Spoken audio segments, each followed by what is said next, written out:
Hello, and thank you for choosing this clean, historical Western romance by Emma Ashwood. Before we begin, don't forget to hit that subscribe button. Your support allows us to keep sharing more wonderful stories for free.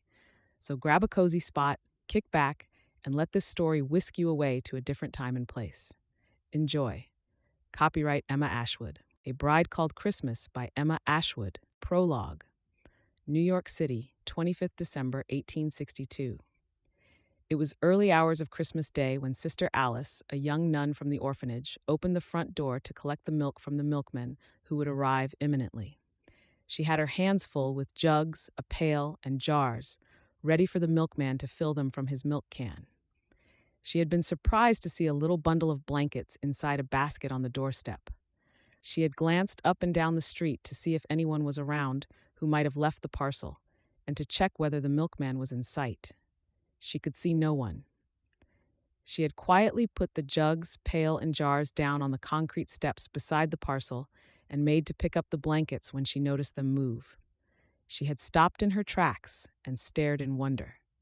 Finally, she had pulled back the corner of the blanket and was astonished to see a tiny baby that looked to be a newborn. Sister Alice quickly opened the orphanage door and gestured for the nuns just inside the entrance, waiting on the milk delivery to prepare a special Christmas breakfast. They promptly rushed to her side, most likely thinking she needed help carrying the full containers inside. She picked up the basket, baby and all, warmly wrapped up in the blankets. This baby had not been here long for the blankets, and the baby were still warm, and it was a very cold evening. The nuns crowded around and cooed over the baby, each excited by this delivery, but also concerned about the mother and why she might abandon her baby on the steps of an orphanage during the early hours of Christmas Day. They must have known someone would be coming out for milk and would find the baby. The infant was wrapped tightly and was still warm enough, Sister Jan noted. She had been at the orphanage for many years and had experience of babies being left in the past, but never on Christmas Day. How sad that they thought this was the only way. Poor baby.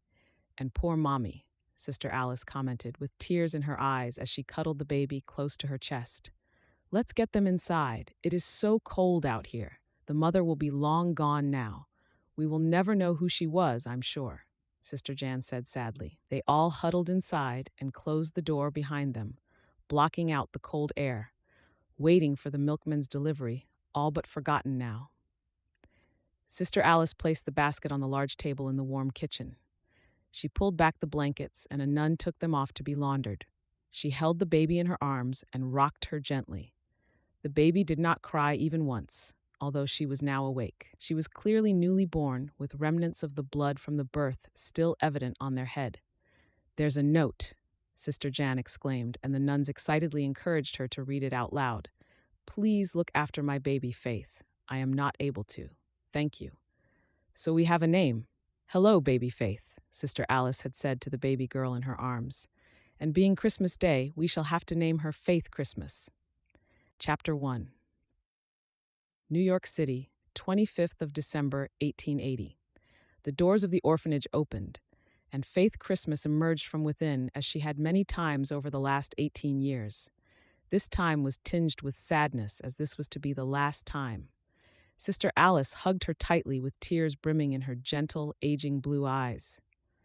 "Look after yourself, dear Faith. We will miss you so. I wish you could have stayed longer." "We have always known I would have to leave on my 18th birthday, Sister Alice. I am just grateful I could spend one last Christmas morning with you before I had to leave. I have had such a wonderful time. Thank you." Faith felt anxious about the next stage of her life, but grateful to the nuns who had raised her. She didn't want them to be sad or to worry about her, so she put on a brave face and told them how excited she was to move on. It was cold out, and she had wrapped up well, with her overcoat pulled tight around her and her gloves and bonnet securely in place, covering her long curly locks. She was keen to get on her way, as she knew the Reynolds family were preparing a Christmas meal. It was not far to go to Mr. and Mrs. Reynolds' quaint house. The authorities had found her a room with them, where she would stay for 6 months until she found her way in the world. Once she was on her feet, she was to leave there and make her way in life. She had already been to meet them and to look at the room that would be hers. It was very small indeed. Smaller, in fact, than her room in the orphanage, which she had thought was small. But it was cozy, and Faith knew she would be able to make it her own and enjoy her time in there. She fondly bid farewell to the nuns, promising to visit and to keep in touch. She reached the bottom of the grand steps and stopped to look back at what had been her home since shortly after birth. When she turned 13, Sister Alice had sat her down for a serious talk. She had told her how she came to be found that Christmas morning, now 18 years ago. She had been left on those very doorsteps, most likely by her mother, who could find no way to keep her. Faith had felt sad at the time, and had felt as though she had not been wanted since her mother simply gave her away. Sister Alice and Sister Jan had spent many hours over the years talking to her about why this might happen, and helped her to understand how it wasn't about her. It was about her mother not being able to cope, and most likely feeling alone and afraid. As she looked at the foreboding building, which looked so devoid of love from the outside, she felt enormous gratitude for her mother for leaving her on those doorsteps. She had been well cared for by the nuns, and they had brought her up with so much love and warmth. Maybe as much as a mother would have, or maybe even more, as there were so many of them. She gave the nuns one last smile and a wave as she turned on her heels and set off to her new home. Her blue eyes sparkled with tears that went unwept. All through the 40-minute walk with her carpet bag tucked under her arm, she thought about her new life. She would start a job later that week. The authorities had arranged for employment in the local factory for the 6 months she was with the Reynolds. Once the 6 months were up, it was then up to the factory manager if they wanted her to stay on. She would have to make a good impression and work hard if she wanted to stay on. She arrived at the Reynolds, home to what could only be described as a Christmas feast. Mrs. Reynolds was an absolute delight and could not do enough for her. Mr. Reynolds constantly told his wife to stop fussing over her and to let her settle in, but Faith was more than enjoying the attention. The couple seemed very nice and had taken girls in from the orphanage in the past, so they were used to settling them in and helping them through this change in their lives. Faith was very grateful for her 6 months there. "Shall we settle you into your room?" asked the very kind, blue-eyed Mrs. Reynolds once they had finished eating. "That would be perfect, please," she had responded gratefully. After the delicious festive meal, it would be nice to have a lie down. "But please, let me do the dishes first," she offered. "Absolutely not, young lady," she declared as she ran her fingers through her short brown hair, putting it back into place. "You are our guest, although, of course, we will share the chores a little once you have settled in, but not tonight. You have had quite a day. You must be tired." Faith could not argue with that, nor would she want to argue with her very kind hosts. Mr. South Reynolds remained silent and reacted rather through a shake of his head or a glance in their direction. He looked amused and content. Mrs. Reynolds showed her to her room and even helped her to unpack her few belongings and clothes. While they did so, they chatted with ease. Faith found her very easy to talk to and could tell that she had plenty of experience with girls from the orphanage residing in her home. She seemed to know just what to say to make her feel at ease. "Do you mind me asking what led to you being in the orphanage?" she had asked gently on that first day. "Did they not tell you?" Faith inquired, surprised. Mrs. Reynolds shook her head. "I was left on the doorstep on Christmas Day exactly 18 years ago. That's why my surname is Christmas. My mother had left a note with my first name, but they didn't have a surname, so that seemed to fit." Mrs. Reynolds looked saddened by what had happened to her. She must hear some awful stories from the girls when they arrive. "It's all right. Truly, it's fine. I have come to terms with it, and I had the best upbringing in the orphanage. Don't be sad for me. There really is no need." She smiled at her host, who left shortly after to tidy up after dinner before she retired for the night. Alone in her room, Faith was able to reminisce on her time in the orphanage. Usually, on Christmas night, she had snuggled up with the younger children and read them stories until they fell asleep. Tonight was so different. This new life was going to take some getting used to. Chapter 2.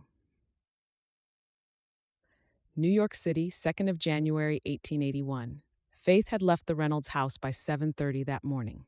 She had a packed lunch, lovingly prepared by Mrs. Reynolds, who was fast becoming one of her favorite people. She had arrived far too early at the factory, but she did not prefer to be late. She had felt anxious standing on the steps until a young lady eventually approached her and they began to chat.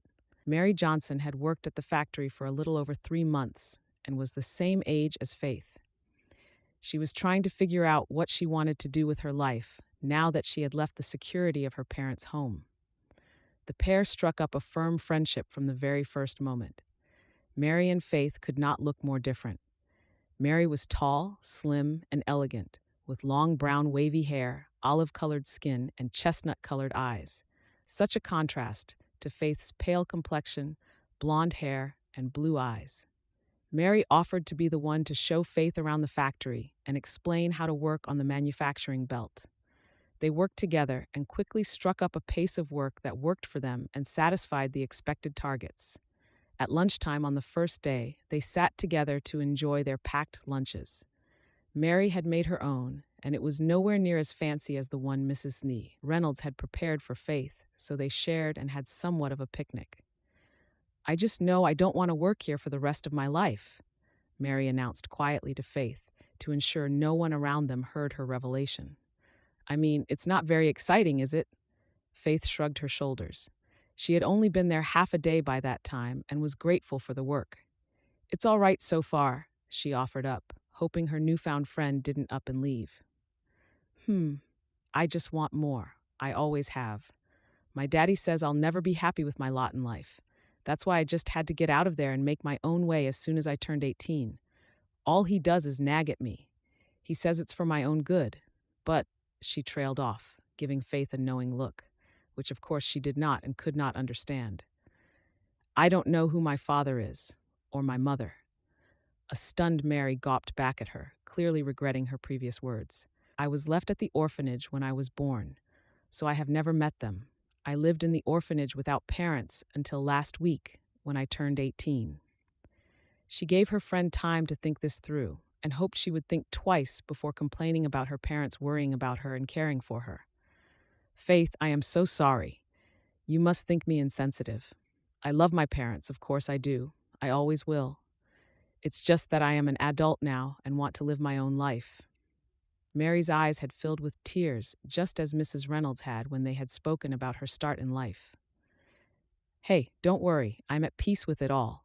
I was so lucky to have wonderful nuns who looked after me as best they could, and now I am staying with the Reynolds for 6 months while I get on my feet. Mrs. Reynolds is an absolute delight. She is really looking after me, and we get along perfectly," Faith reassured. "And Mr. Reynolds?" asked Mary. "He's quiet, keeps to himself. Seems to find it amusing how Mrs. Reynolds fusses over me. I think she might have been a bit lonely when it was just two of them, so she is enjoying having me there." The rest of the day had gone by in a flash. The work was physically hard on her, but she knew she would get used to that once she had been doing it long enough. The bruises would be fewer, and she would toughen up. When she got back to the house that evening, she excitedly shared news about her day with Mr. and Mrs. Reynolds over dinner lovingly prepared by Mrs. Reynolds. They both seemed happy that she had enjoyed her first day, and Mr. Reynolds quipped that it would be nice for her to be able to pay her way a little once she was earning. Faith would not be earning much, but it would be more than she had ever earned before. Being that this was her first job, she had already decided that she would give the Reynolds some of the money she earned each week by way of payment for her keep. She knew the authorities paid them for their kindness and towards food and upkeep, but she wanted to pay to show her gratitude. That Mr. Reynolds had assumed this would happen made Faith feel a little uncomfortable, but she vowed to pay Mrs. Reynolds each week to make sure that the money went towards her keep only. Mrs. Reynolds had confided how her husband was prone to a bit of gambling at times. Chapter 3. New York City, 13th of February, 1881. I am having such a lovely time, Faith, exclaimed Mrs. Reynolds during their walk through the park together. She looked beautiful, with a pretty bonnet over her short brown hair, allowing wisps of hair to show from beneath it. Her overcoat was buttoned to the top to ward off the cold chill in the air, and her cheeks were pink against the cold. I am too, Mrs. Reynolds. Faith had been surprised that her host had not yet said she could call her by her first name. They got along so well that it seemed odd for her to still be addressing her so formally. They had been shopping together for groceries and enjoyed a spot of window shopping. They seemed to like similar styles and had spent many hours admiring dresses and overcoats in the window displays and inside the shops. They discussed where they might wear such finery and laughed at how they would most likely get themselves dirty with messing food or some other hilarity, such as stepping in muddy puddles. Faith had been at the house for 6 weeks and had never felt more settled and welcome. Mr. Reynolds kept to himself, still. He worked long hours as a banker and would often stay out for a drink or two on his way home. There were times when he would not be home by the time Faith got back, leaving just the two ladies for dinner together. His meals would be kept warm for him to take alone on his return, often smelling of cheap drink and boasting about his night's wins. They always knew when he had lost money, as he was red-faced and silent, and they knew better than to ask.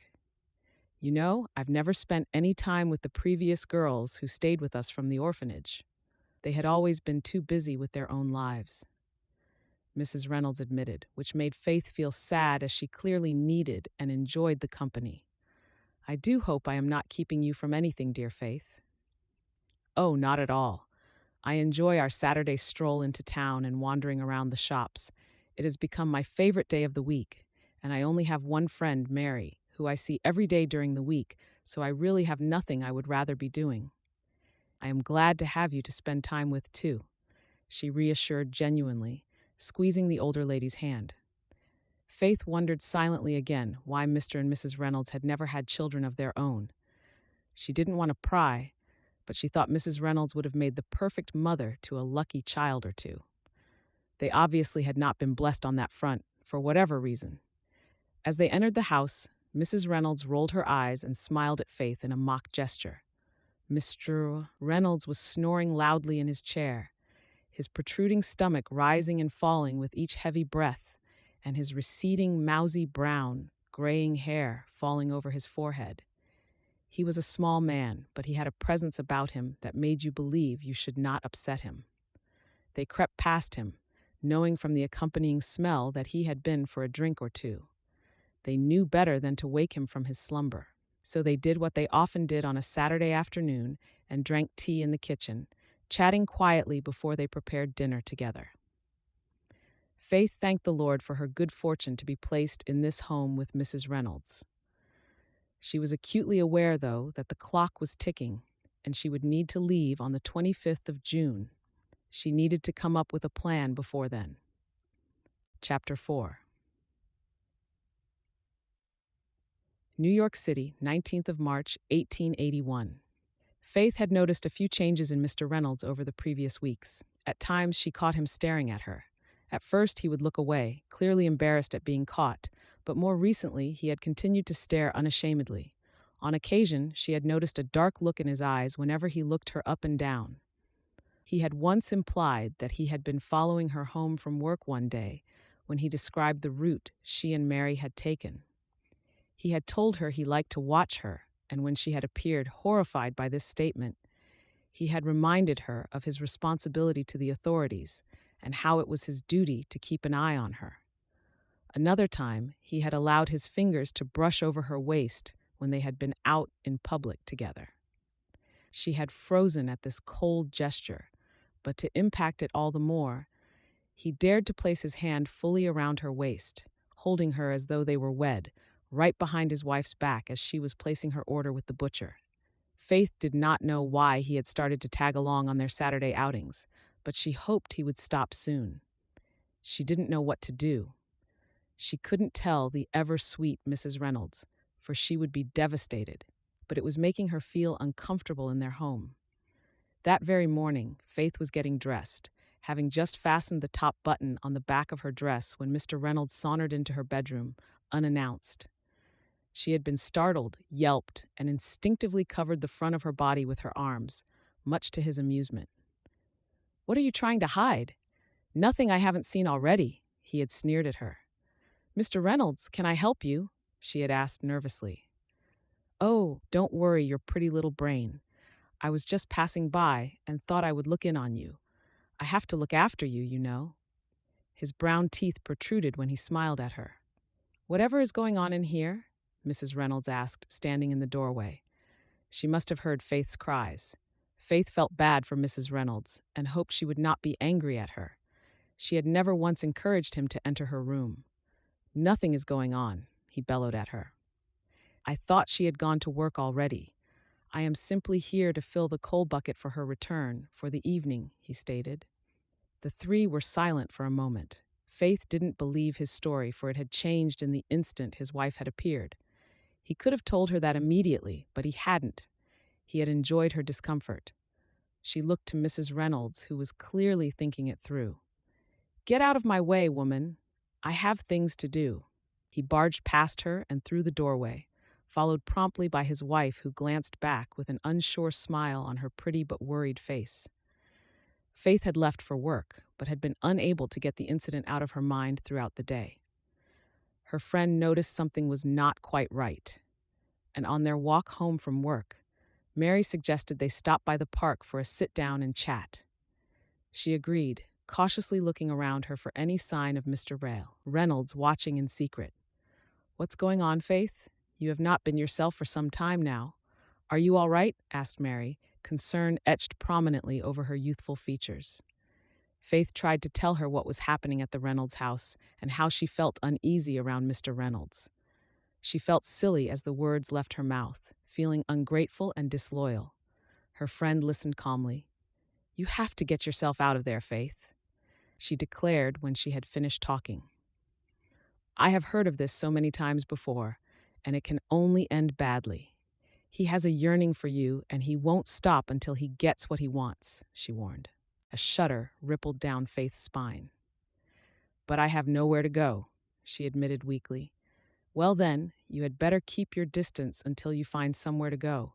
Only be around him when Mrs. Reynolds is about, and do not encourage him in any way. Don't smile at him, and don't talk to him when she is not around. Stay away from him. Keep yourself safe," she advised, and Faith nodded her agreement. She only had 3 more months before she would have to be on her way anyway. She needed to either persevere until that time while planning her next move, or hatch a plan earlier and leave as soon as she had a viable option. Faith was sad at the prospect of having to leave Mrs. Reynolds. She was ever so grateful to her for all she had done and had hoped to stay firm friends once she moved on. That evening when she arrived home, there was no sign of Mr. Reynolds, much to Faith's relief. The two women ate their meal silently, enjoying the peace and quiet which was rare whenever he was present. "I have spoken to Mr. Reynolds about this morning." Faith's heartbeat raced immediately in her chest. She dared not so much as look at Mrs. Reynolds. "He is sorry he worried you. It was just a misunderstanding. He thought you had left for work already, you see." Faith wondered if she believed her husband's tales, but she appreciated that she had even spoken with him about it. "It won't happen again," she stated firmly. Chapter 5. New York City, 27th of March, 1881. By Easter week, everything appeared to have returned to normal, for which Faith was thankful. Mr. Reynolds must have taken his chat with Mrs. Reynolds as a warning and had avoided her at all times since then. He once again got back to returning home late from work after a drink or two, and he no longer joined them for their Saturday shopping trips. Faith felt relieved, but also cautious. She still needed to make firm plans for her next step, but it no longer felt as urgent as it had before. Mary had asked her every day about her home life, and she had reassured her that all was well. Today it was Mary who seemed out of sorts.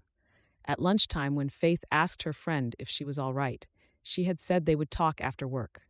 They had gone to the park, to their now favorite bench near the big oak tree, and Faith could not help but be nervous, wondering what her friend would not tell her at work. "All right," Here goes, she stated, excitement written all over her face, which put Faith's mind at rest somewhat, knowing at least that there was nothing amiss. Here goes what? Faith laughed, excited at whatever her friend's news could be. I am getting married, she announced with a shriek of happiness. Faith was confused with so many questions flying around her thoughts. I am leaving New York and getting married. Please say you are happy for me, she pleaded. Mary, if you're happy, then I am happy for you, but I didn't even know you were courting. I'm not. That's the beauty of it. I am going to be a mail-order bride, she exclaimed, her voice low as she shared this snippet of information, not wanting to be overheard by passers-by. A mail-order bride? What on earth is that? Faith asked, having never heard of the term before. I bought the Matrimonial Times print before you even started working here. I have been writing to a few men who had advertised asking for a wife, and now an advertiser by the name of Buster from Texas has asked me to marry him, she explained in a little more detail. Is this safe? I have never heard of it. Why would men need to advertise for women? Why can't they court a woman in the good old-fashioned way? Faith asked, worried for her friend's safety. Well, these men trekked to Texas to farm their own ranches on land that was given out as grants by the government. Then they found there were no eligible women to marry around their parts, so they took to advertising for women in the East who were willing to relocate westwards to marry.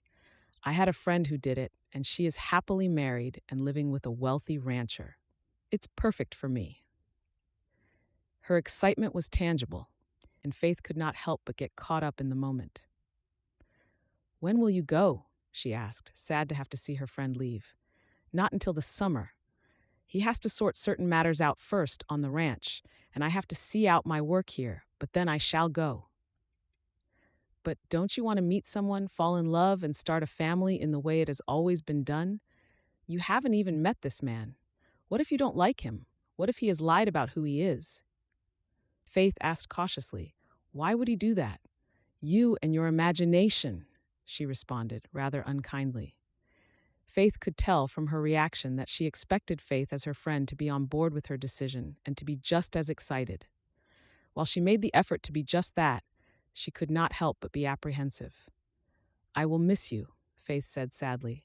I will miss you too, but I'll write to you and maybe one day you might want to be a mail-order bride yourself, and you might marry a man near to me so we can see each other again.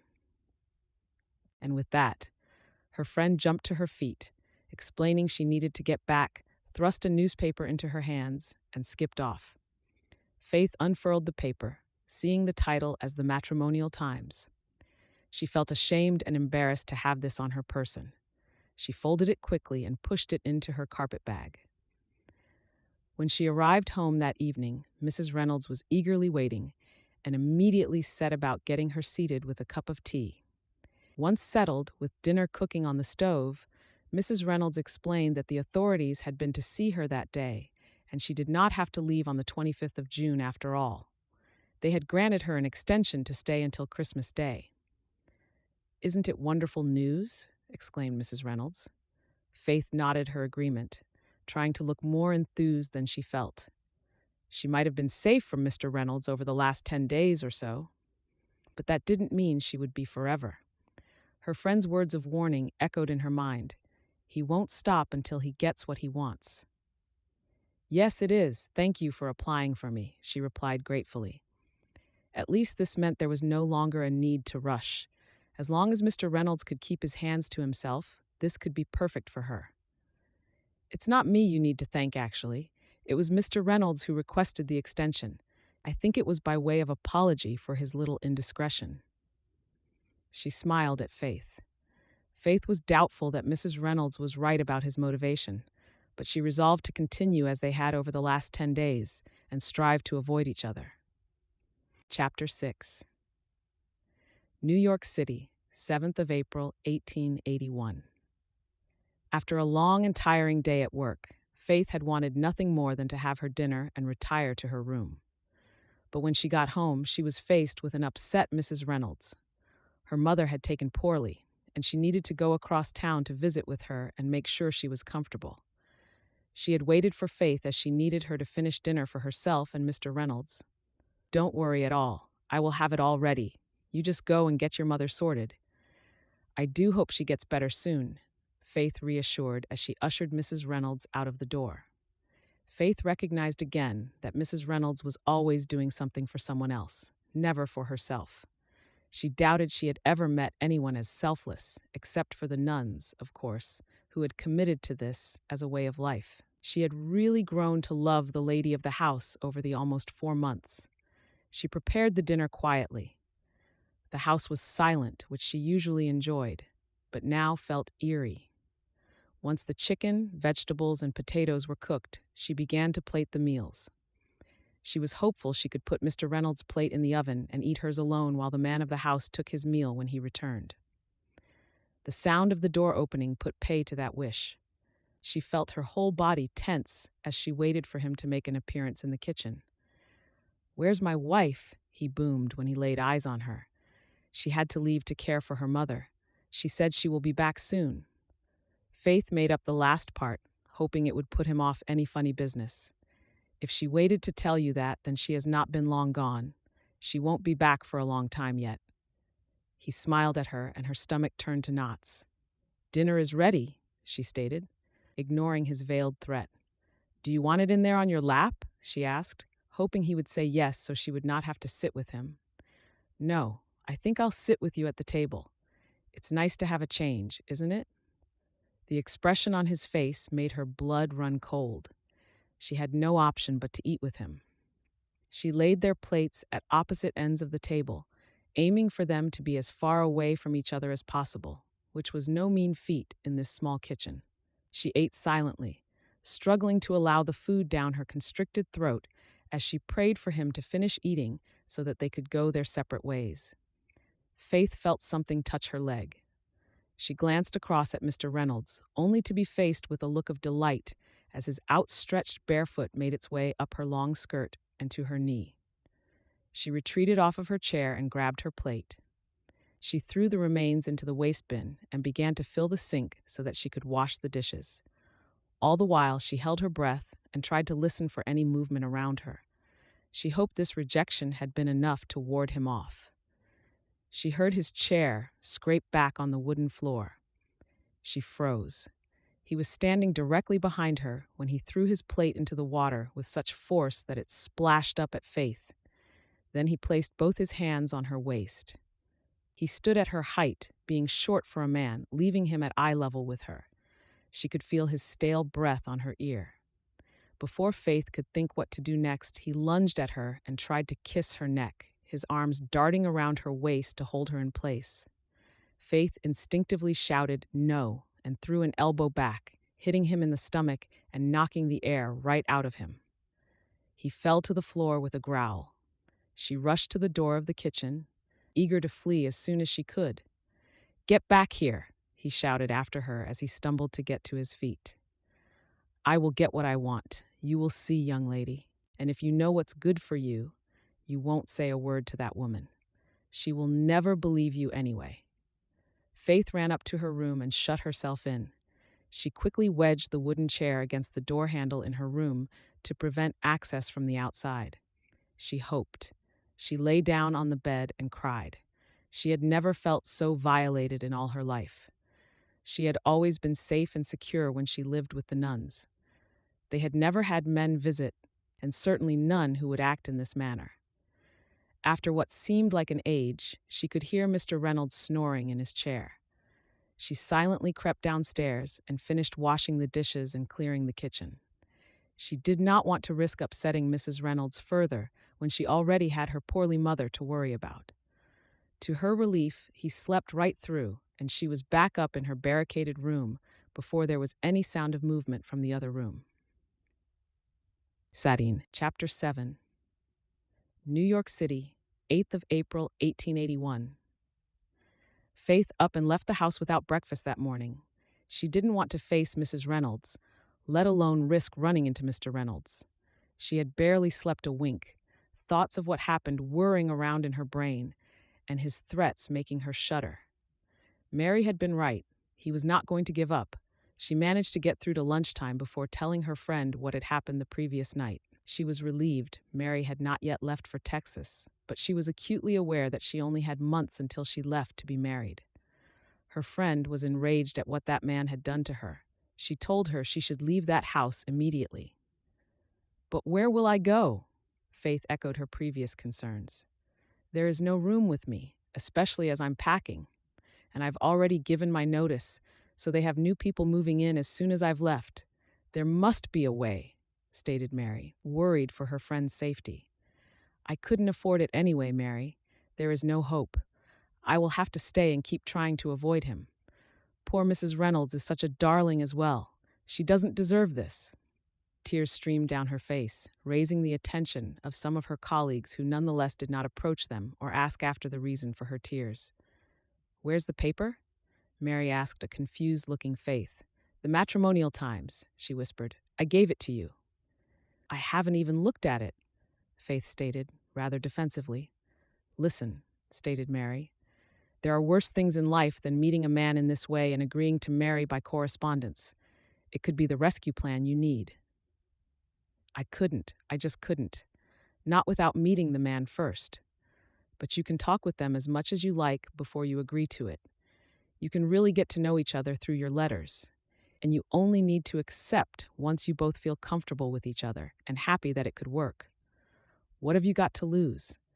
It could give you something to focus on, a way for you to escape. Her friend coaxed her gently into considering this from a different perspective without judgment. "Maybe I will take a look tonight. I have it in my drawer in my room," she agreed tentatively, feeling as though she had little choice. Chapter 8, New York City, to 11th of April, 1881. After taking a few days to think it over, Faith finally put pen to paper. She gathered her fountain pen and inkwell and laid them out on the small table in her room. She had her copy of the Matrimonial Times next to her to easily refer back to it as needed, but also so that she could stash it away easily if Mrs. Reynolds popped into her room. Mr. Reynolds had stayed away since that dastardly night, and Mrs. Reynolds was none the wiser. She had her own worries about her mother being poorly. She had spent the days caring for her mother, making the evenings manageable. "Mr. Doran, I hope this letter finds you well in Colorado. My name is Faith Christmas. My last name was given to me by the nuns in the New York orphanage in which I was raised, having been abandoned on their doorstep soon after my birth. I am now 18 years old and have left the orphanage to live with hosts until I have a path secured for my future. I noticed your advertisement in the Matrimonial Times, and I was drawn to respond. I am intrigued by the life you must lead in your small mining community, and I must say it sounds idyllic. I do hope to hear from you, but I understand if you have already entered into correspondence with another. Regards, Faith Christmas." She had decided to explain the etymology of her name from the very first, remembering the nuns saying how men may be put off by such situations, regardless of the circumstances being beyond her control. She had no interest in being with a man who didn't understand that and assumed this would give her the measure of him in some way. Faith popped the letter in the envelope, ready to mail discreetly when she and Mrs. Reynolds were out on their shopping trip later that morning. She experienced not a little nervous trepidation for the rest of the day, both about Mr. Reynolds and the letter she had mailed off. What if this man was not who or what he portrayed himself as? But then, could it be worse than the threat hanging over her in this house? Faith also felt guilty about Mrs. Reynolds appearing so excited about letting her know that she could stay longer than intended. She felt as though she was being disrespectful and ungrateful by potentially finding an escape route. But she could never tell Mrs. Reynolds why she would be so upset. As Mr. Reynolds had said, she might not even believe her. Maybe Harry Doran could be the savior she was looking for. Chapter 9. New York City, 24th of April, 1881. As soon as she walked in from work, Mrs. Reynolds called through excitedly that she had mail. Faith felt herself pale, and her hands began to shake. It had to be from Mr. Doran. How was she to explain this to Mrs. Reynolds, she pondered. "Mail for me?" she replied, trying to be as nonchalant as could be. "Yes." Her host was clearly very excited for her. They didn't get much mail, of course, especially Faith, who knew no one who would write to her. "Go on, open it," she urged. "Not yet. I will open it later. I'm sure it won't be that interesting or exciting. It is probably just from a friend or one of the nuns at the orphanage." She felt terrible about lying, and even more so for bringing the nuns into the lie. But she didn't want to have to answer any difficult questions. Mrs. Reynolds looked suspicious, but accepted her response and started to serve the dinner. Mr. Reynolds was frequenting the local bar that evening, much to Faith's relief. They engaged in the normal chit-chat during their meal, telling each other about their day and what their plans were for the next. Mrs. Reynolds was most relieved that her mother seemed to be on the road to recovery, which meant that she was not required to visit quite as often. Although Faith chatted along with her mind was elsewhere, as she continuously wondered about the contents of the letter. She could think of only Mr. Doran who might write to her, so she assumed it must be from him. She ate quickly and then cleared the dishes, as she did every night after Mrs. Reynolds had cooked for them. She then made her excuses and retired to her room for the night, much to Mrs. Reynolds' obvious disappointment. But Faith explained how tired she was after a busy week and promised that they would catch up the next day, being Saturday. She had no desire to be around when Mr. Reynolds returned home either, with alcohol in his system. She knew he was even more unpredictable at those times. She had done her best to avoid him over the previous weeks, and it had gone well with relatively few incidents, all small, thankfully. "Dear Miss Christmas, what a beautiful last name you have. A fitting tribute, I feel. Such clever nuns you were blessed with on that day. Thank you for your letter. I was surprised to receive it, as I had placed the advertisement so very long ago now. To be honest, of the very few responses it garnered, none called out to me, until now. Please do call me Harry. I am happy in my community, although you said it sounds idyllic. It probably is quite far from that at present. In the interests of being open and honest, which I always like to be, I must tell you that I am 27 years old, so a little older than you. I hope to become a very rich miner one day in the very near future, so that I can provide my wife and family with a good life. However, that has not come to fruition just yet, no matter how hard I work in those mines. At present, I have a small, simple cabin in which I live that abuts a portion of my own land, which will allow for expansion when I get to such a stage. In honesty, I don't have much to offer. I am a simple man who wants nothing more than my own family and to be happy and content. Enough about me. Please tell me more about you. I would truly love to get to know you as best as is possible under the circumstances. I will await your next letter. Regards, Harry Doran."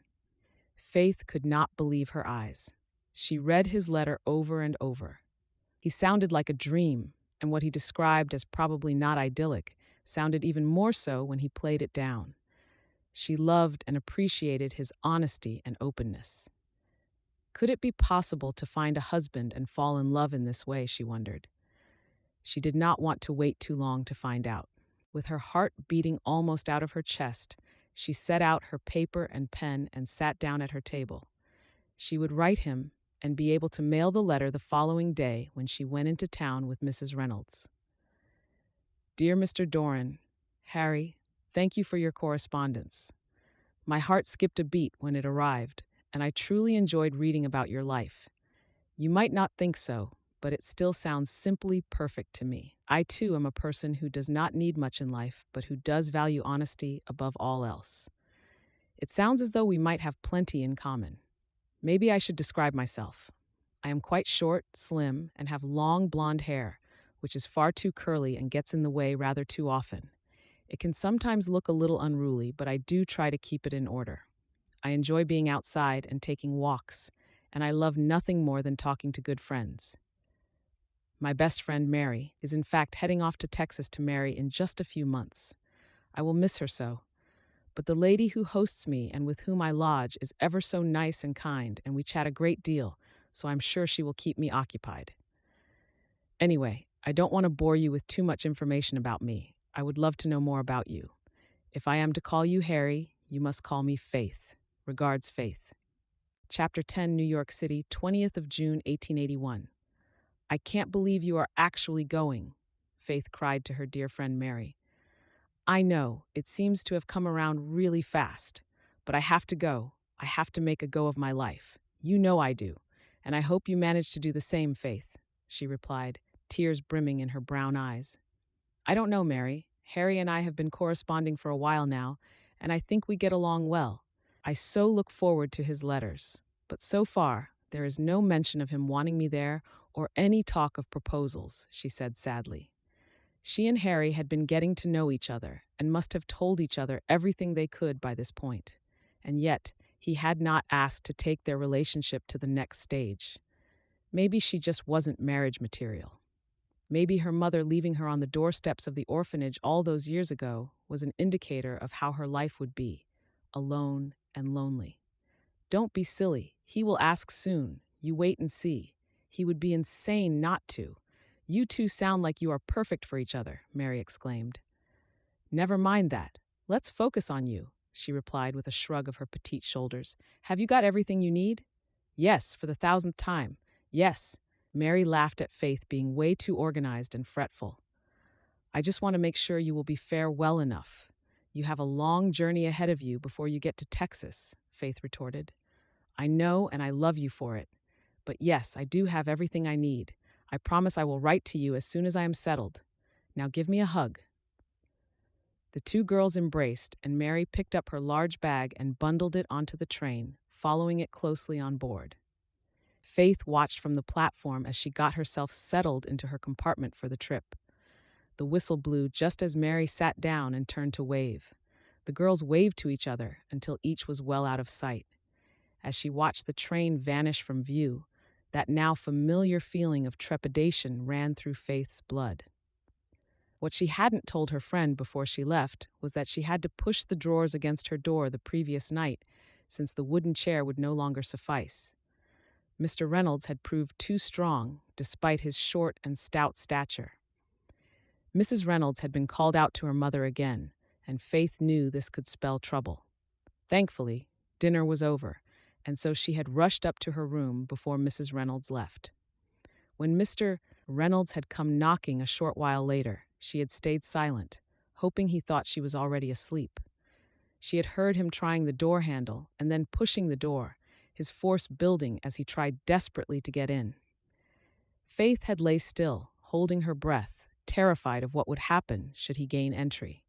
He hadn't, but Faith had very little sleep all through the night until she heard Mrs. Reynolds return home in the very early hours of the morning and knew that she was then safe. Chapter 11. New York City, 30th of September, 1881. The past few months had passed by very much in the same way as the ones before. Faith worked hard to avoid any contact with Mr. Reynolds. She continued to enjoy her time with Mrs. Reynolds, spending every Saturday and now every Sunday with her, while Mr. Reynolds busied himself with gambling and drinking from mid-afternoon. She had kept up her correspondence with Harry, although she was starting to think maybe it was going nowhere and she should stop writing to him. She thought he might be too polite to tell her that he had no romantic interest in her. As October was fast approaching, Faith had Christmas in sight and was worried about her options going forward. She knew she would have to leave the Reynolds home on Christmas Day. Although she spent most of her time terrified that Mr. Reynolds might take advantage of her, she also knew she had a roof over her head and a degree of safety. Not knowing what she was going to do once she left was a worry. Work had continued to go well following Mary's departure. She had made no new friends but was on nodding terms with a few of the other workers. She, like Mary, didn't see this as a long-term job and often wondered what she might like to do in the future. Faith, a letter has arrived for you. Her thoughts were disturbed by an excited-sounding Mrs. Reynolds. In Faith's tummy, the familiar flip of excitement whenever she received a letter was playing out. She had managed so far not to explain herself to Mrs. Reynolds, but she knew with each letter dropping on her doormat, she would need to start to come up with some sort of explanation. Coming, she replied as she pulled the chest of drawers away from the door and let herself out of her room. Mr. bowed. Reynolds did not try to enter her room every night, but she barricaded her entryway regardless, in an attempt to secure herself a night of peace, and at least enough sleep. "When are you going to tell me more about your mysterious writer?" asked Mrs. Reynolds with a smile on her face as Faith entered the kitchen where she was preparing the Saturday morning breakfast of eggs. "It's not mysterious, nothing exciting. Just a friend from the orphanage," she insisted yet again, as was her usual reply. "That's what you always say, but I'm not sure I believe you. I see your face light up and wouldn't be surprised at all if there is a man involved." Mrs. Reynolds winked at Faith, a big grin upon her aging face. "Don't be silly, Mrs. Reynolds," she called behind her as she rushed out of the kitchen and headed up to her room to read her letter in private. "Eggs will be ready in 5 minutes." "I'll be down soon," Faith called back, a hunger building in her stomach, all the more especially as she realized Mr. Reynolds was not home. Mrs. Reynolds was always in a better mood when he was not around, so Faith could always tell by her behavior. "Dearest Faith, I hope this letter finds you well. Again, I loved reading yours. I feel as though we know each other very well. Faith, I don't know the etiquette around how long we should be corresponding before the next stage of our relationship, but I wonder if you would be interested at all in moving to that next stage as yet. I hope you don't find me too forward or pushy, but I am falling in love with you, and I would like nothing more than for you to become my wife. I hope this letter does not put you off and scare you away. If you don't feel ready yet, I will wait. I will wait forever to be with you. I believe we are meant to be together. It is up to you entirely how we should proceed. I look forward to hearing from you. Yours always, Harry XX." Faith held her breath. She reread the short letter. Yes, it was real. He had finally proposed. What she had been hoping for over so many months had finally happened. She had no idea he had been worried about rushing her, but she appreciated his thoughtfulness and consideration of her feelings. "Are you ready?" called Mrs. Reynolds. Faith struggled to gather her thoughts. Was she ready? What a great question. "Coming," she called back down as she tucked the letter into her drawer and vowed to read over it again later that day. Ordinarily, she would have breakfast, quickly pen a reply, and then mail it when the pair went to town later that morning. Today, she needed more time to think before responding, being that this was not something she could rush into. What if he was pretending to be so lovely, but was actually more like Mr. Reynolds, she wondered. Fear taking over her rational thinking. City, 18th of November, 1881. December was fast approaching. Faith had not yet replied to Harry's proposal. She feared committing to a future and making such a big change. He had written again, getting impatient and worried by her lack of response. "Dearest Faith, I fear my last letter, with my earnest proposal, may have scared you off. I am sorry. I had been so worried about proceeding at too fast or too slow a pace. I am not very good at this at all. My parents met as children and were childhood sweethearts, leaving me with little comparison to base my actions upon and no advice to guide me.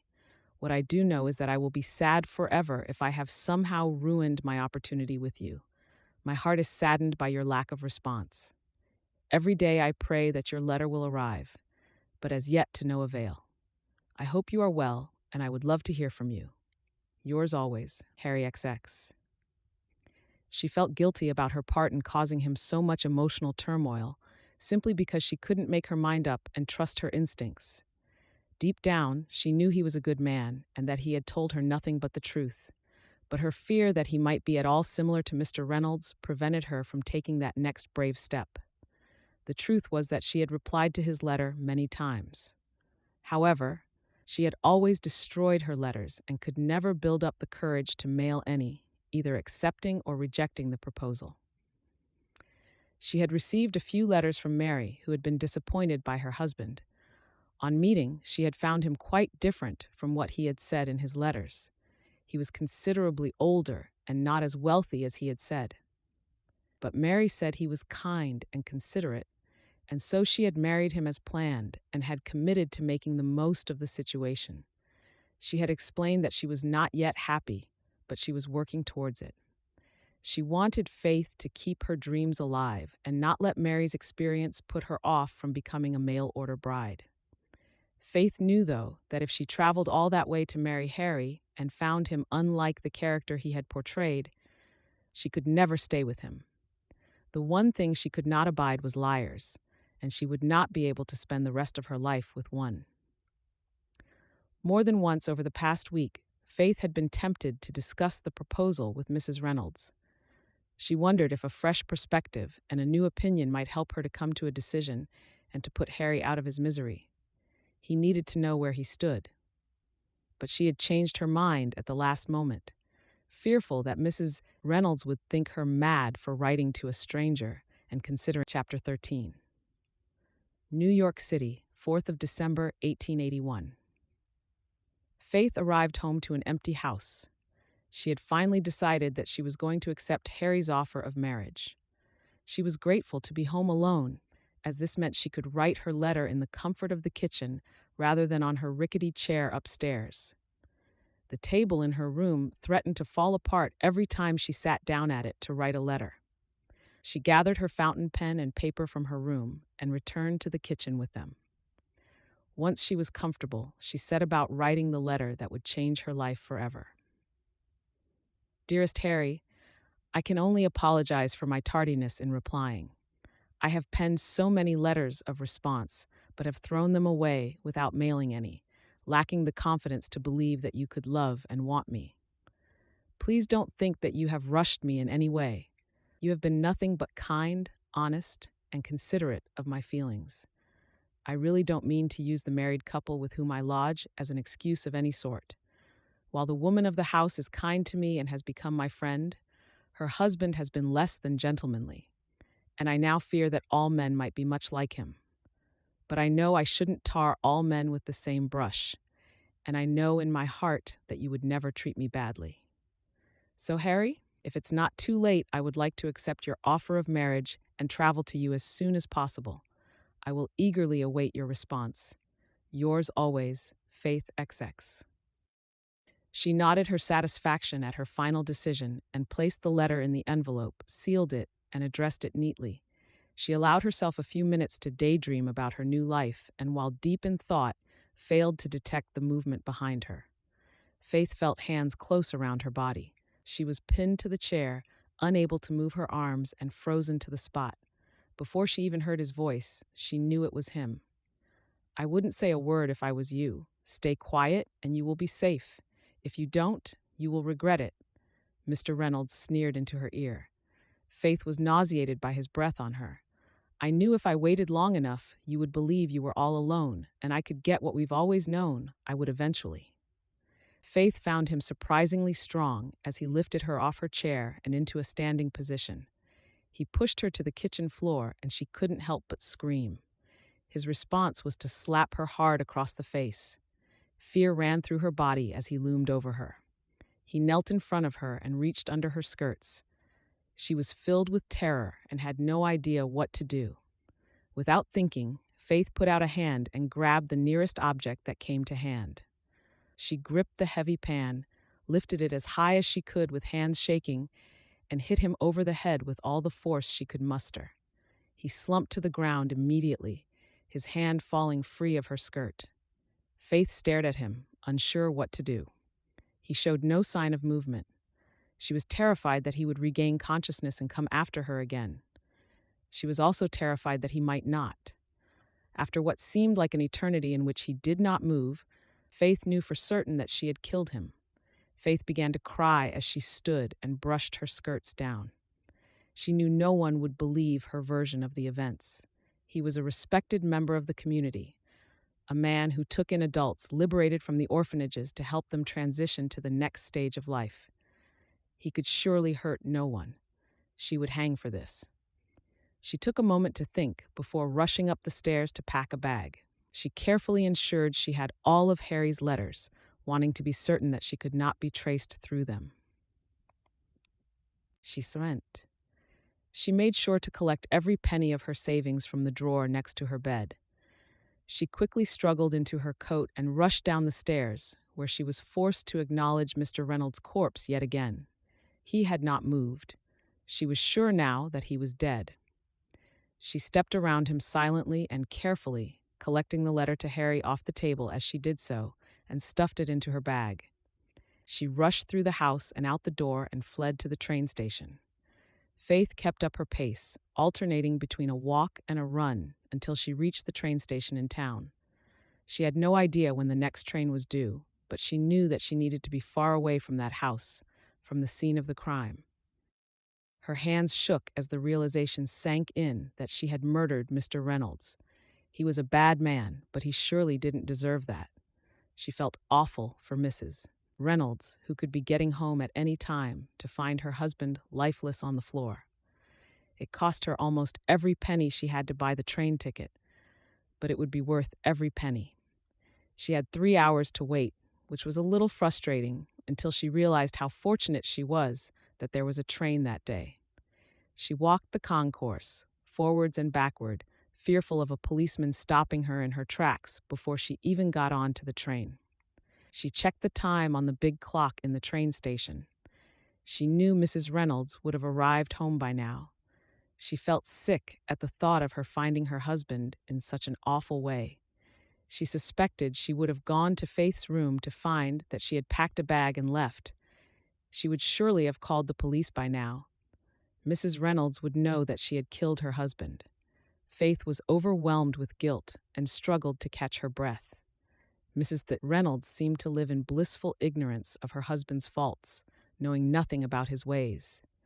Mrs. Reynolds had witnessed his one transgression many months ago, but had put that down to an error, and it was never mentioned again. She had seen her husband only as having been kind to Faith. Of course, he had been a little grumpy at times, and what Mrs. Reynolds had witnessed of her husband's actions with Faith would not justify murder. Faith was devastated that the woman to whom she had felt so close would now think of her as nothing more than a cold-blooded killer. She should perhaps have explained herself in a note to the woman, but Faith was loath to taint the woman's memory of her husband. Maybe she was better left in blissful ignorance. She would be grieving now. She had enough going on. Eventually, the train stopped on the platform and Faith picked up her small bag of meager possessions and boarded. She stored her bag and sat on her allocated seat in the coach, straightening her skirt as she did so. She would have to discard her skirt as soon as she had the opportunity, as it felt tainted to her now. Dirty somehow. She shuddered as she noticed a tear in the hem of her skirt. She knew it must have happened when Mr. Reynolds had grabbed her. Her eyes filled with tears at the memory and with the relief that came with the police not apprehending her at the station. Chapter 14. Colorado. After 3 days of traveling, Faith arrived in Colorado. The train pulled to a stop slowly, and she observed the platform beyond. She was nervous about what she would do next. Her intended husband would not be meeting her off the train as he would most likely have, had all gone to plan, and she hadn't had to escape the city unexpectedly. Faith's feelings of guilt had not subsided at all throughout the journey. If anything, they had only been exacerbated. She was relieved that Mrs. Reynolds and the authorities would not be able to locate her now. Throughout the first few hours of the journey, she panicked that the police might be on board and searching for her. She had kept her head down as best she could, but the police had not appeared. She had considered her options when she arrived in Colorado. Having never been to Colorado before, she had no idea of the direction she should take. She disembarked the train, her bag in hand, focused on finding Harry and hoping that he would welcome her with open arms. He was surely going to find it quite a surprise to meet her without prior warning. Snow lay thick all about when she left the platform, creating a perfect Christmas scene. Preparations for Christmas were evident in the small community. A large felled tree bedecked with pretty decorations took pride of place in the center of town. Walking aimlessly along the main street, she felt welcomed by the warm smiles from everyone she passed. This small act of kindness almost brought her to tears. The last few days had taken their toll on her, and she found herself overwhelmed by their friendliness. Faith approached a kindly-looking lady in a store. "Ma'am, I wonder if you could help me, please?" she asked, a weary smile on her face. "I can try, my dear," came the gentle reply from the elderly lady, her graying hair and tight curls around her pretty face. "Could you possibly tell me where I can find a Mr. Harry Doran?" She felt close to tears, desperate to find her husband-to-be. "Why, of course. Young Harry lives just down the road there." She pointed to the left outside of the door and then went into more detail about the few turns she should take in order to find his home. "It's not a short walk, dear. Will you be all right?" she asked kindly. "Thank you, ma'am. Yes, I'll be fine now that I know where to find him." "I'll be on my way then. Thank you," she replied gratefully, relieved that she had referred to him as young. "Go careful, my dear. See you again soon, no doubt." Faith followed the directions from the lady and kept up a steady pace, trying not to rush too much.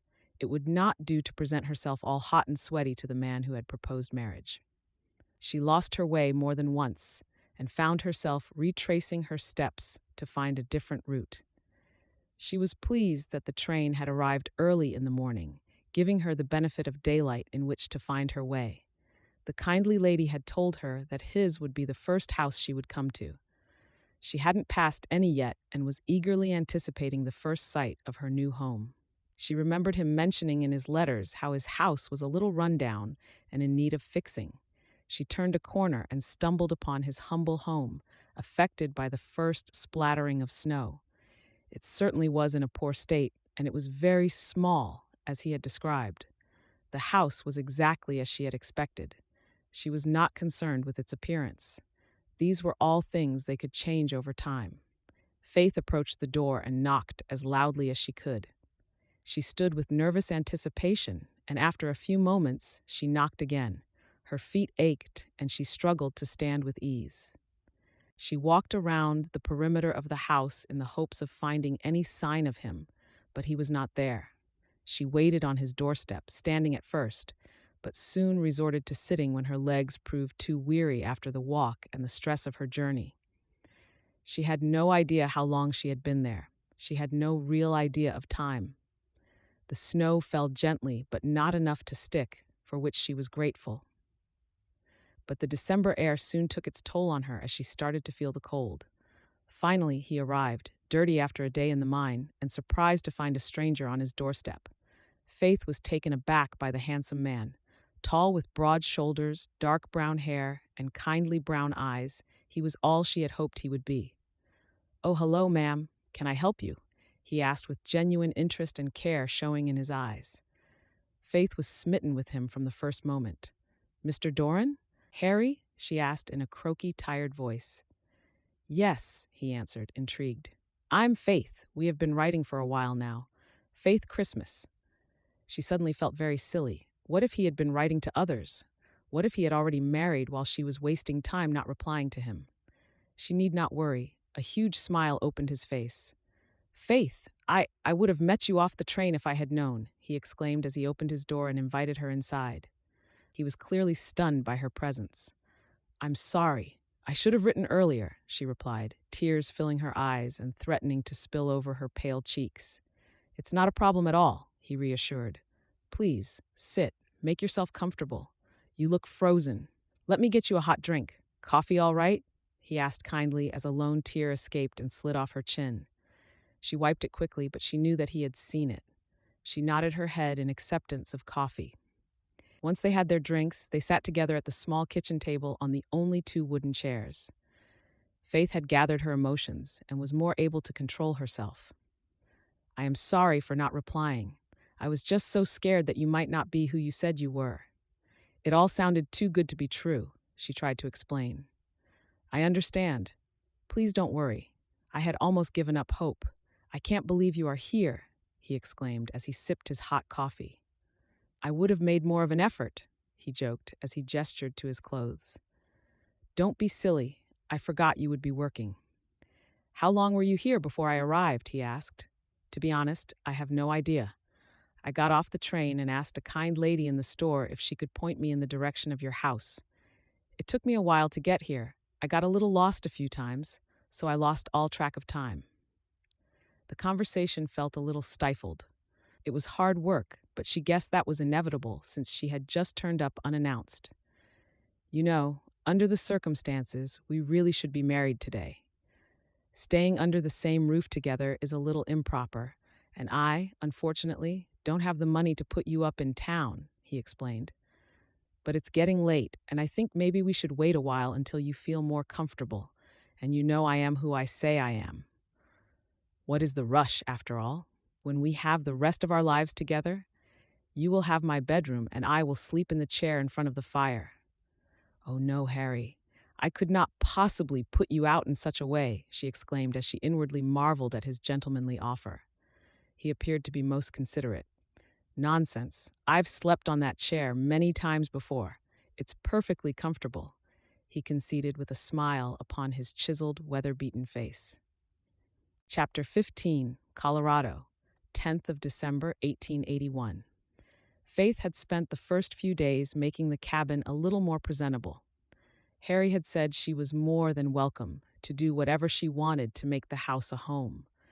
She had been a little tentative at first, feeling as though she was taking over. Every day, though, when he got home from work, he was in awe of what she had achieved, and it had given her the confidence to do more the next day. She had placed evergreens around the kitchen and living area to make it a little more Christmassy. They both liked the look of it and the scent, especially when they sat by the fire together in the evenings. Each morning, Faith prepared a cooked breakfast for Harry before his long day down the mine. She had to get up very early to have it ready in time, but it was the least she could do. She always had their evening meal ready when he returned home from work. They enjoyed each other's company and found it easy to talk to one another. They would talk late into the evenings, quite losing track of time. They didn't have much money, but they didn't need much, and what they did have was enough. Faith had taken to walking into town every morning after Harry left for work. She was finding it hard being alone during the day with not much to do. She had never really been alone. The orphanage had always been a hive of activity, and when she lived at the Reynolds, she had been out at work or in the company of Mrs. Reynolds on weekends. She still felt enormous guilt and sadness whenever she thought about Mrs. Reynolds, which was often. She made friends with many of the people in the tight-knit community. Of course, there were questions about her relationship with Harry, but she batted them off as he had suggested she should. They knew people might think it improper for her to be living under his roof, but it was none of their business. Harry had said he thought the townsfolk would know him well enough not to doubt his integrity, and that did seem to be the case. He was a very well-respected man in the community. The lovely couple in the mercantile had told her they might have need of her services in the store after Christmas. She would love nothing more than to be able to pay her way. They had enough money, but with more, Harry could start on the changes he was keen to make to the cabin. The following day would be Sunday, the first full day she would be able to spend with Harry. He worked long hours at the mine, 6 days a week, and was often very tired when he returned home. They had planned to spend the entire day together. She purchased the groceries needed to prepare a special meal for them both. Fortunately for her and Harry, the nuns had educated her in food preparation, and Mrs. Reynolds had fine-tuned her basic skills in the kitchen, leaving her more than able to whip up delicious meals with very few ingredients. Chapter 16, Colorado, 15th of December, 1881. Faith could not help thinking about New York. She imagined and even had nightmares about how distraught Mrs. Reynolds would be. She wished she could be there for her. The woman had been truly kind to her, and she would rather not have ruined her life as she had. She wondered if they would still be looking for her, or if they had given up hope by now. She and Harry were getting along famously. They chatted for hours, and Faith told him all about her life. It was the first time she had ever really shared these details. "So tell me, why did you suddenly appear on my doorstep? Our doorstep," he corrected himself with a smile. "Truth be told, Mr. Reynolds was not a very nice man, Harry," she explained, her eyes brimming with tears at the mere thought of the man. "He had started to make all the more unseemly and unwelcome advances on me, and I simply couldn't take it any longer. We had a row, and I packed a bag and left." She chose not to mention killing him with a blow to the head with a heavy pan.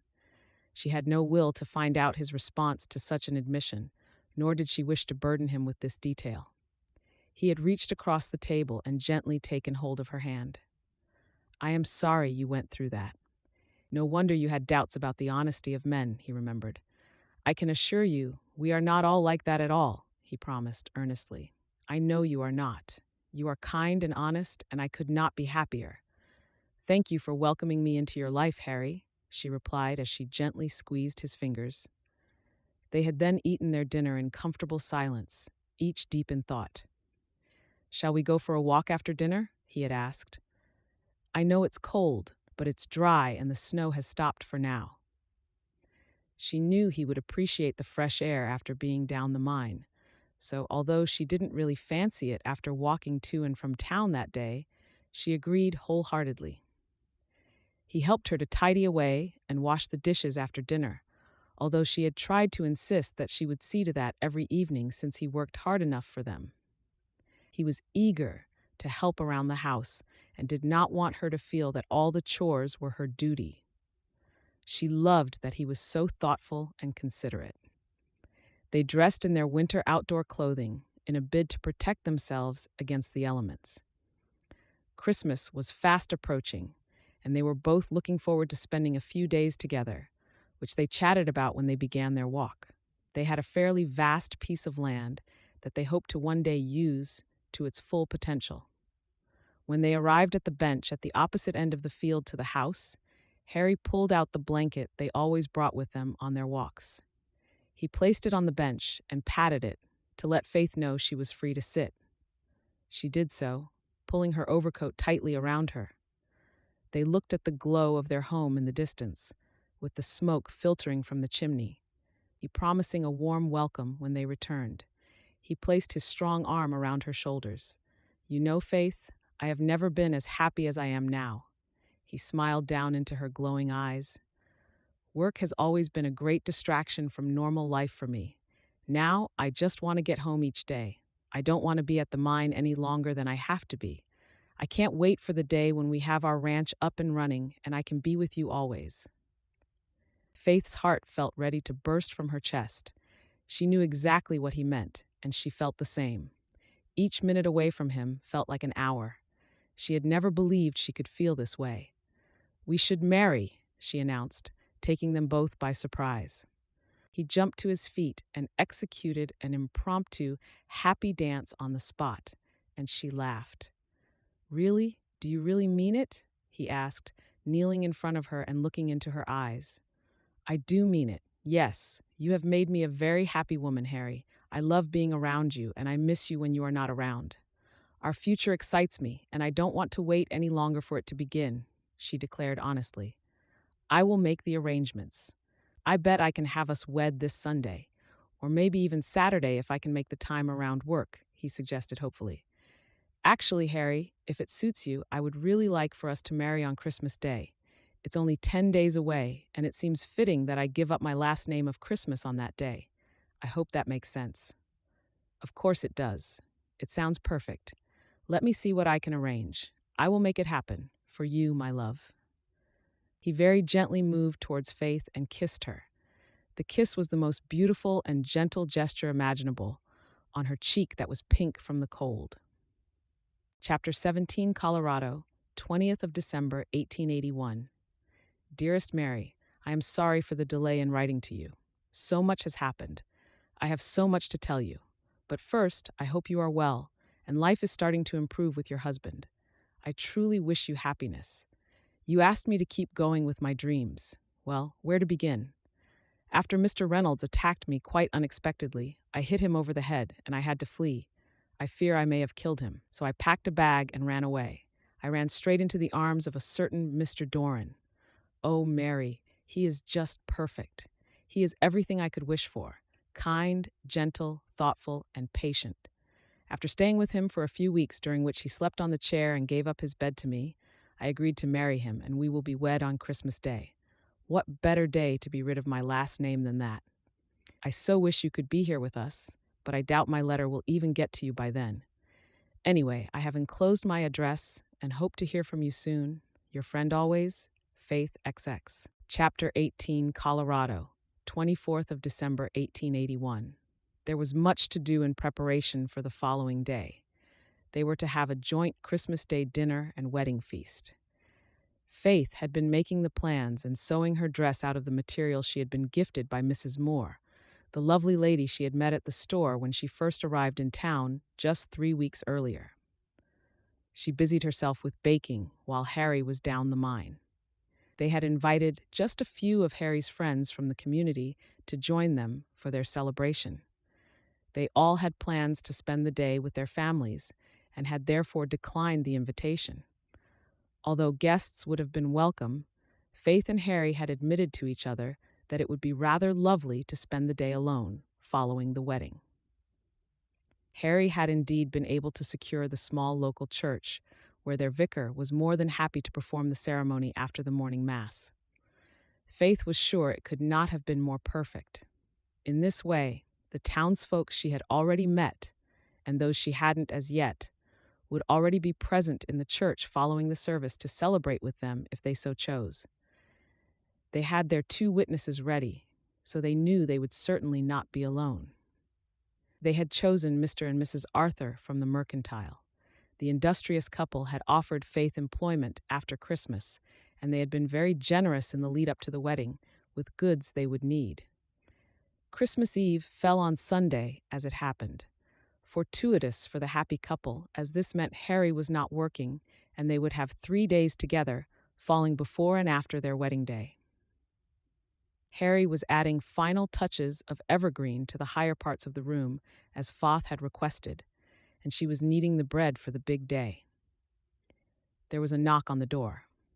Ordinarily, this would have startled them. They didn't get many visitors or passers-by in this area. But Faith had just reminded Harry that the butcher would be delivering the meat she had ordered and was due any time.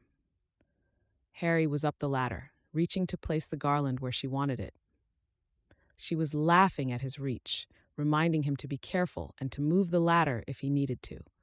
Her hands were full of flour when Faith said she would get the door.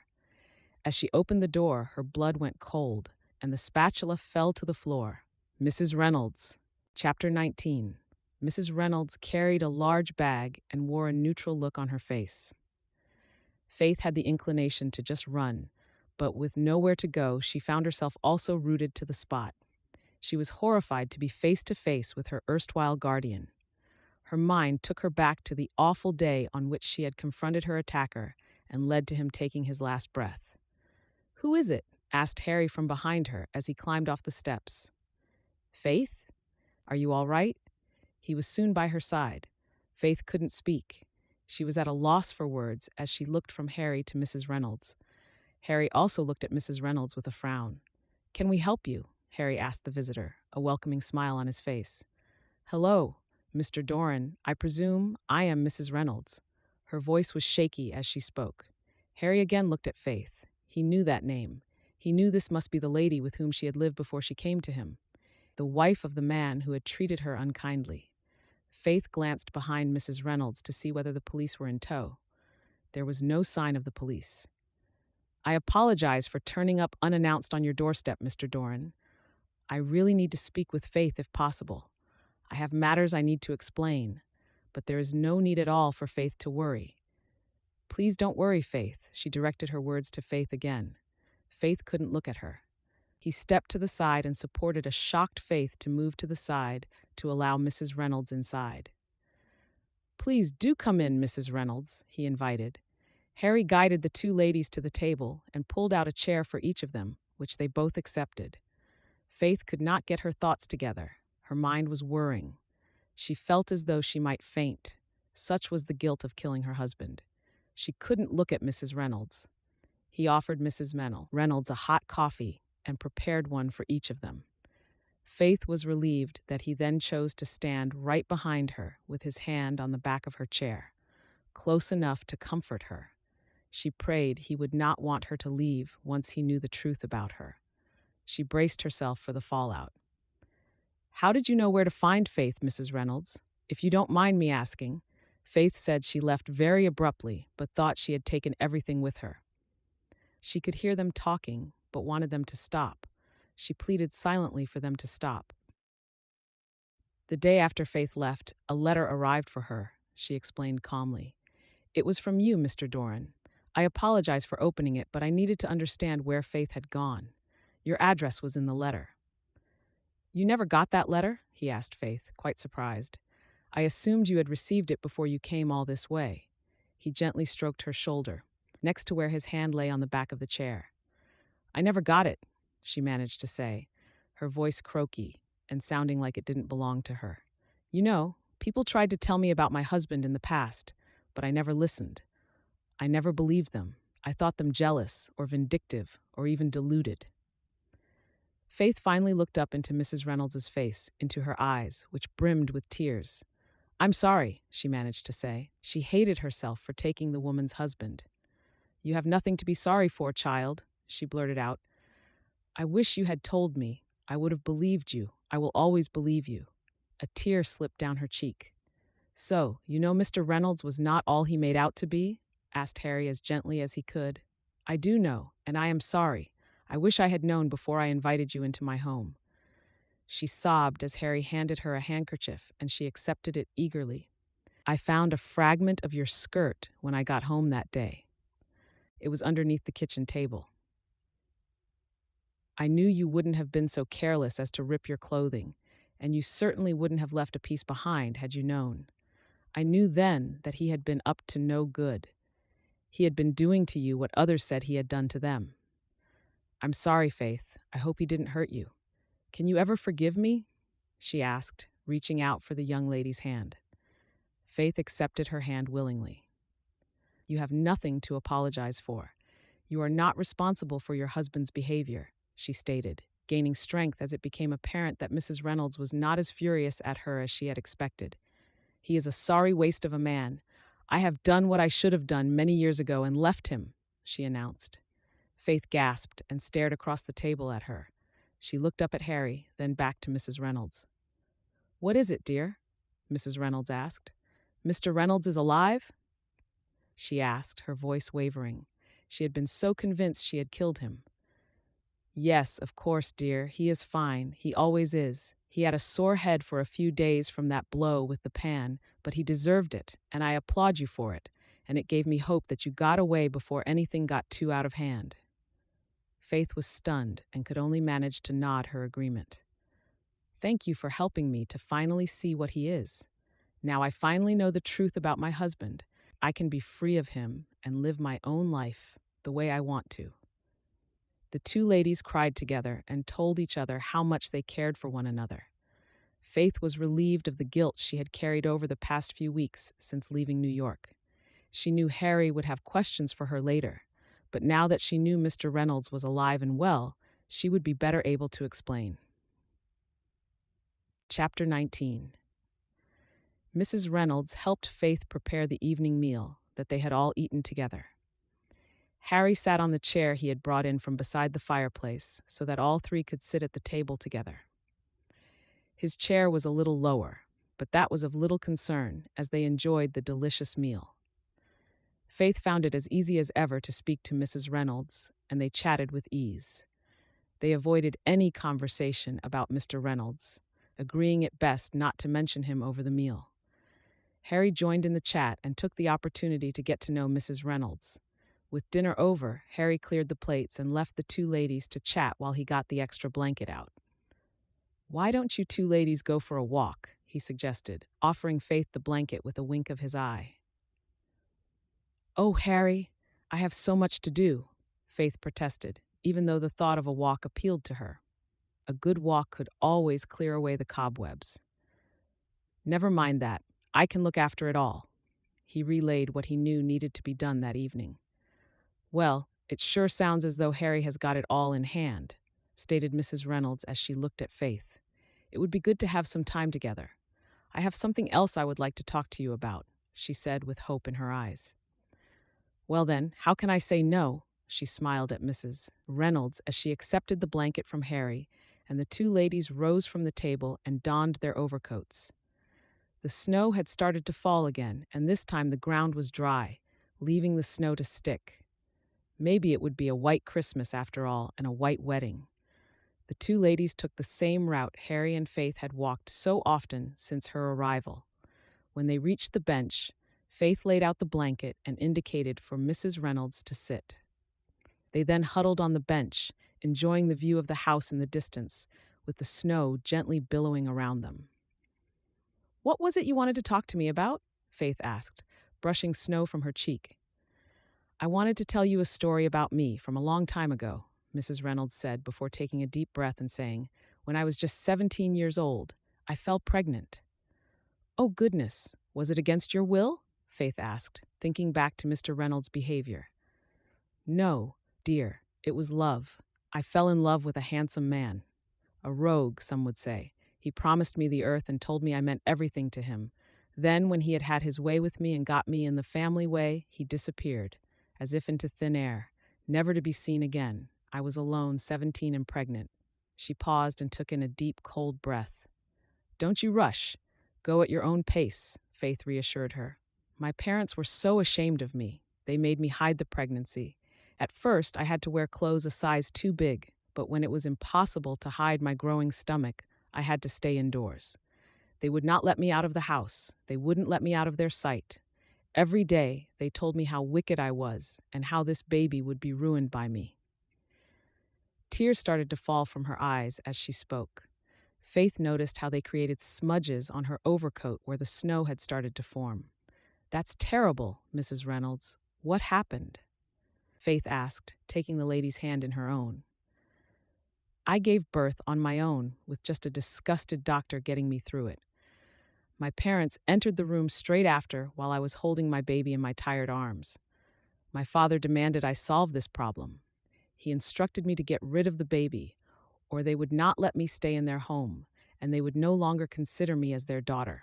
I had no choice. I couldn't bring up a baby on my own. I was still a child myself. So, very early in the morning, I had to leave the house and see to it that my baby would be in the care of people who would take the greatest care with the one person in the world I could not care for. She stopped and took a few breaths. Faith turned to look into her friend's eyes, willing her to get to the end of her story. She nodded encouragement. It was Christmas morning, almost 19 years ago, and I left my baby on the steps of an orphanage in New York City. Chapter 21. Mrs. Reynolds was her mother. Faith burst into tears, feeling overwhelmed by what she had just learned.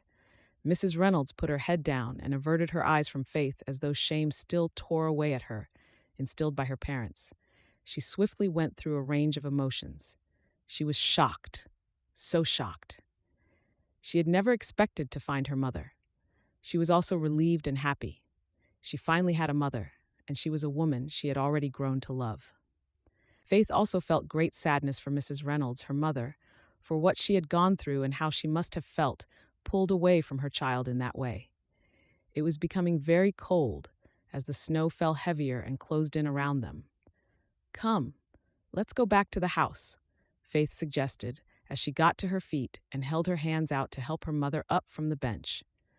They caught each other's eye and Faith smiled. She wanted her to know she didn't blame her, that she was not angry. It was not her fault. Mother, she whispered, almost inaudibly. Once back in the house, Faith got her mother settled into a chair in front of the fire and then made hot chocolate and updated a shocked Harry, who could not believe what he was hearing. Harry had insisted Mrs. Reynolds stay, at least for one night, in the bed with Faith. They had a lot to talk about, and the weather was becoming too bad to travel, even if she wanted to. Mrs. Reynolds explained that evening how her parents had matched her with her husband shortly after she had given birth and been forced to give up her baby girl. That husband had, of course, been Mr. Reynolds. She had never told him of her past. The shame was too much for her to share. Over the years, Mrs. Reynolds had decided she needed to repay the orphanage for all they had done for her baby. She had no idea whether the baby had stayed in their care, but she did know they had lovingly taken her in that morning, as she had waited to see until she knew her baby was safe.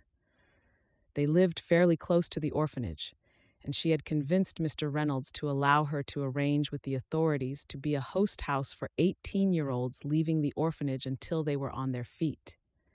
She had heard about it from a friend and thought it would ease her guilt a little. Now, when I think about it, it makes me shudder at how eager he was for this to happen. He was an argumentative man and rarely agreed with me on anything, but he was happy for me to go ahead and arrange this. I assumed it was for the small income they awarded us. Now I fear it was not, she whispered, guilt etched across her worried face. Did you know I was your daughter when you accepted me? She asked tentatively, not sure of the answer she would prefer. No, not at all. We had hosted many girls by the time you came to us.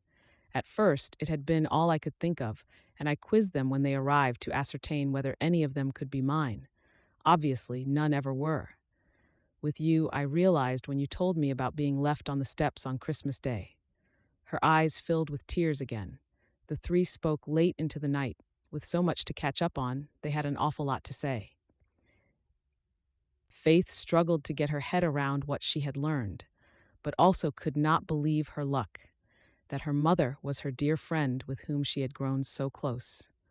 They finally agreed it was time for bed when the clock showed it to be past midnight in the early hours of Christmas Day, Faith's birthday and wedding day. Chapter 22, Colorado, 25th of December, 1881. The wedding had been a truly magical experience. Unbeknownst to Faith, Harry had requested that the church be draped in fresh evergreens for the day. He had also arranged for the big tree from the center of town to somehow be placed outside the church. It looked so beautiful. The snow still fell gently around them when they left the church, forming a thick layer on the ground and adding to the festive feel. Having her mother by her side made the whole affair all the more perfect. They cried together for the new lives they would now live. Mrs. Reynolds was not yet sure of her future plans, but she knew she would never go back to her husband. Now that she had escaped him, she was excited about her future. Following the wedding, the community had arranged a surprise for their beloved Harry. They had somehow gathered all their loved ones together, most of whom Harry knew fondly. They had an hour together, celebrating Harry's new life before they all teetered off to enjoy their Christmas Day festivities with their own families. Mr. and Mrs. Doran and Mrs. Reynolds made their way back to the Dorans' home, where they enjoyed a feast of their own, prepared by Faith the previous day before her mother had turned up. Faith and her mother had cooked all afternoon after their return from town. Chatting amicably about their future, Faith and Harry were keen to extend the house once they had the money to do so.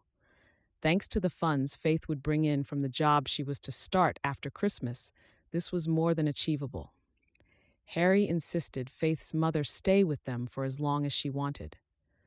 We may not have much room, but you are welcome to stay. We have a couple of barns across to the side there. They are watertight and warm enough. They just need a good cleanup, but there's no reason why you can't use one as a bedroom and the other as a living room if you want.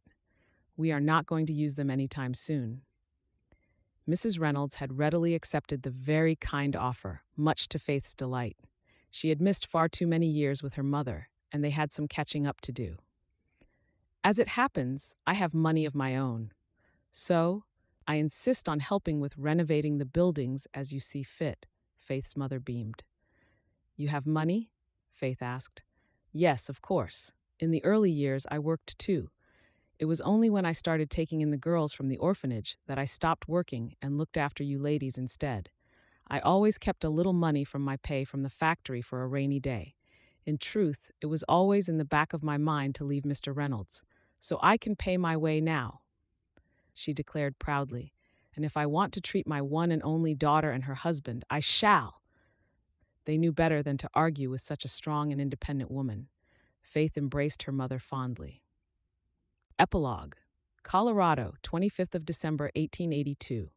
Faith could not believe she had been married a whole year. They were incredibly happy, and life in the small house had changed dramatically. Where once they had a small cabin in need of restoration, they now had a fairly large timber house, complete with a beautiful wraparound porch. Faith's mother had her very own annex in the barns, as Harry had suggested. The two women had spent many hours cleaning and preparing them to be used as living quarters rather than housing barnyard animals. The annex went so far as to boast its very own kitchen. The job Faith had been hoping for had fallen through in early February. The wages she had earned up to then were gladly put towards the renovations to their home. Harry had also hit it lucky when they struck gold on his claim. This much-appreciated windfall was put to good use, and, All in all, their luck seemed set on changing for the better. By the summer, Harry had given up working the mine, and work on building their ranch on the land they owned had started in earnest. They worked hard together, the three of them, to create divides in the fields, to build new barns, and to prepare for the cattle. The cattle had arrived in late fall, and with them came plenty to do. Faith, her mother, and Harry worked as hard as anyone could have. They chatted every night about their end goal and worked tirelessly together towards just that, for their family. With running a ranch, there was never a day off. Harry was up early that Christmas morning to tend the cattle and to see to his chores on the ranch before the Christmas celebrations began. There was a knock on the door mid-afternoon. Faith smiled and rose from her chair. She answered the door, excitement bubbling in her stomach. She smiled as wide as she ever had as she opened the wooden door, bedecked as it was with evergreen. "Mary," she cried as she threw herself into her dear friend's arms. "I am so glad you could make it. We all are." "Me too, Faith. Thank you again for inviting me." Faith opened the door wide and beckoned Mary and her husband inside. In her husband's arms was their baby boy. They all cooed over the baby for a while, before Faith showed them to their room for the night and suggested they settle in before Christmas dinner. They were seated around the beautiful table Harry had made with his own two hands, and they had enough chairs for all the guests positioned around the table, and also made by Harry. Faith could not believe her luck. She kept looking from one side of the table to the other, amazed at the family gathered at their table. Her mother on one side, her best friend and family on the other, and her husband at the head of the table. They all said grace together. Harry finished off by telling everyone why he was grateful. "Thank you, Lord, for the life you have given me, the wife I have been so fortunate to meet, and the friends and family who have come with her." His eyes filled with tears as they all clapped their agreement. "Shall we tell them now?" Faith asked Harry, who beamed his agreement with a huge smile and a nod of his head. "And thank you, Lord, for blessing us with this little one." She patted her ever-growing stomach, indicating the baby who would be with them by the following Christmas.